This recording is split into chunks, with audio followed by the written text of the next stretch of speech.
Magandang araw sa inyong lahat mga kamatsas! Katatapos lang ng Tata Steel Chess India Rapid Section Day 3 kagabi. Napili ko ang best game na ito sa crucial last round between Super Grandmaster Ramesh Babu Praggnanandhaa kontra sa kanyang kateammate na si Super Grandmaster Arjun Erigaisi. Matanda ng 2 taon, 20 years old na ito, 18 years old si Prag. Sa last part ng video, papakita ko po sa inyo ang kanilang final standing. Ang ginawa ni Prag, nag-E4, C5 si Erigaisi, Knight F3, E6 Sicilian, Bishop E2 ang ginamit na line. Bihira na yan mga kamatsas. Mas popular pa nga ang G3, D3, pero ito palagian, yung Open Sicilian, di ba? Knight C3, pero dahil magkakilala silang malalim, nagkakaroon muna ng ligawan sa kanyang preparasyon, no? Bishop E2, at nag-Knight C6, Castle, Knight F6, tineret ang pawn, Knight C3, A6, at kinonvert din sa Open Sicilian. Takes, Queen C7, Bishop E3, Bishop E7, F4, nagparamdam kagad si Prag na mamimressure, mag-E5, iipiti ng Knight, obligado mag-D6, at pagka D6 na uwi na. Sa Sicilian, Scheveningen, classical Paulsen variation. Nag-A4 para walang B5 na typical na ginagawa ng Sicilian. Castle, King H1 para hindi natamaan pa ng mga check-check later on sa diagonal na yan. At nag-Bishop D7 para simpleng mag-connect ang mga tore, maipwesto na ng tama. At nag-Knight B3.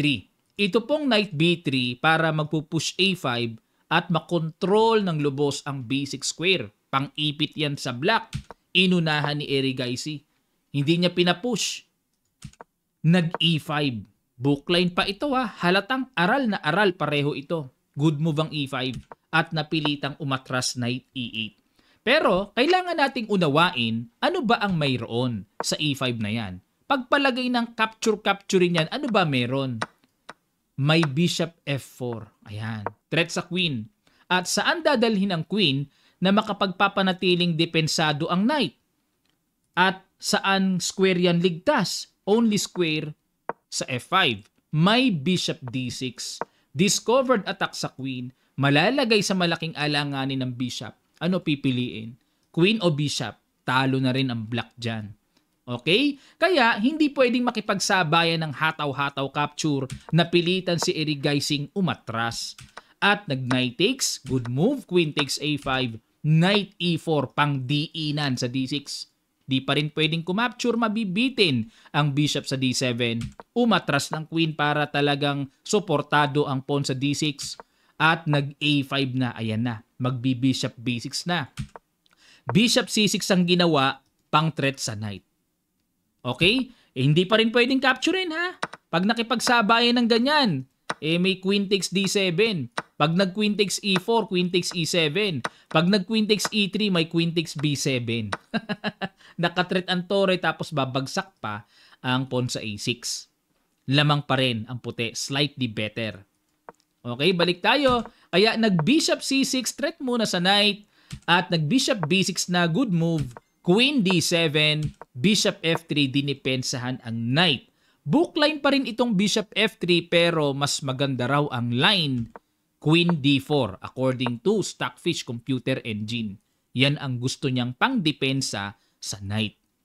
Okay, pero balik tayo. Bishop F3, nag-rook C8, rook F2 para dadalhin sa D2, nag-bishop D5. Dito pa lang po sa ika-19th move, nagkawalaan sa bookline. Dahil sa mga nagdaang laban, ang ginagawa dito F5. Ayan, ang resulta dito, panalo ang puti noong 2007 sa pinakahuling naitalang record sa Masters Opening Database ng chess.com. Pero dito nag-bishop D5, tingnan natin. Nag-B3, ayan, para mag-C4. Nag-D takes E5, para sa akin, blunderacious yan, hindi lang isang question mark dahil pagkatangkad-tangkad naman ng evaluation bar na pumabor sa puti. Dapat daw ang tira ay Queen C6, diinan ang knight, tapos mag-rook A4 ang puti para sa patan ng depensa, marami pang mangyayari dyan. slightly better for white. Pero balik tayo sa ginawang D takes E5. Ano kaya dito ang good move na natumbukan nakita ni Prag? Sa ilang sandali lang, tutuloy kagad natin. Start.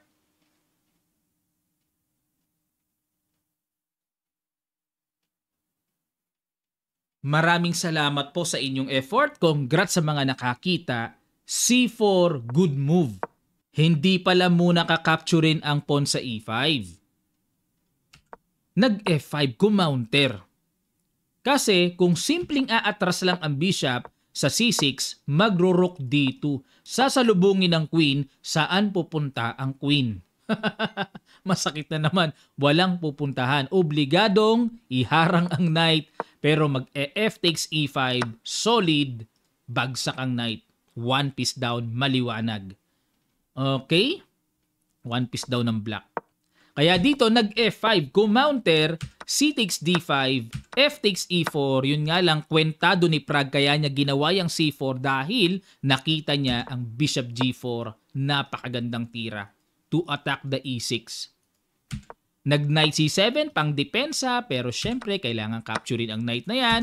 Takes, then bishop takes E6 checking H8 at na quality up. Quality up ang puti. Rook F1, bumaba. Bakit? May balak yan. Nag-rook D8. Kasi kung kakapturein ang pawn sa F4, may rook C1. Yan ang malalim na balak dito ni Prag. Piliting, masimplify na ang mga pyesa. O pag umiwas, capture, takes, then D6. Pag umiwas, rook takes F4. Okay, makakain din naman pala yung pawn sa F4. Kaya nakita ni Erigaisi ang ginawa niya, nag-rook D8 na lang at nag-rook C1, atake, queen D6 at nag-queen E2. Another precise, good move talaga. Threatening queen takes E4. Nag-queen takes D5 pero may rook FD1. Queen takes A5, takes, then takes. Ang problema ng black dito, yung back rank. Bishop A3, atake, rook E1. Hindi pa rin makakapture, may check doon. Queen G8, nag-queen A4, atake muna, depensa na rin sa pawn, at nag-bishop B2, F takes E5. Naku po, magpupush na. Nag-bishop C3, atake sa torre, at nag-rook E3, hinabol din, counter-attack, nag-queen F8 para makasundot sa F1, queen C4, good move. Para pang salo sa F1 square, at nag-B5, pinapakain ng bishop, hindi pwede, may back rank. Good move ang natumbukan, rook F3. The best defense is to counter-attack. At nag-queen D8. Sarap sanang capturein yan eh, kung walang back rank. Matchas eh. Hindi makakapture eh. Nag-queen D8 at dito last move mga kamatsas na pang DE ng tira. Sige po, pag-guess ulit, no? Napakaganda nitong huling binitawan ni Prag na pa-resign si Erigaisi. Sa ilang sandali lang, tutuloy kagad natin. Start.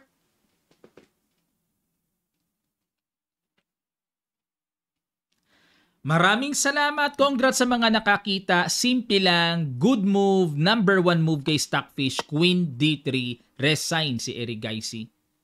Pangharang sa paparating na check at nakabitin pa rin ang bishop. Wala na. Bagsak ang bishop. Kasi kung saan pupunta na pwede pa makasundot, wala na eh. Ayan. Pinangunahan ni MVL ng France. Walang talo, no? 4 na tabla lang. At second place si Radjabov. 2 talo, no? Si Radja kay Pragnananda na yung isa yung na-analyze natin. At si Pragnananda, 3rd place. Not bad. 2 talo niya. Talo siya kay Gukesh. Ayan, sa ka-teammate niya rin. At talo siya kay Kamer Vincent. Yan. Pero, not bad. Diba? 3rd place siya. Siya ang highest pointer sa Indian players dito. Talagang mainit talaga si Prag ngayon. Kaabang-abang talaga ang kanyang mga resulta, no? Ngayong araw naman po ang kanilang blitz. So, abang tayo kung ano yung mga best games na mapipili natin, no? Si Pragnananda ba'y hahataw pa rin? Yan ang aabangan natin, mga kamatyas. Yan po ang update sa araw na ito. Maraming salamat sa inyong matiyagang panonood. Sana po natuto kayo. At sa mga gustong mag-avail ng ating Kamatyas merchandise, ang link ay nasa comment section below lang. Click nyo lang para makapamili na kayo. Maraming salamat. Magkita-kita pa tayo sa mga susunod pang videos.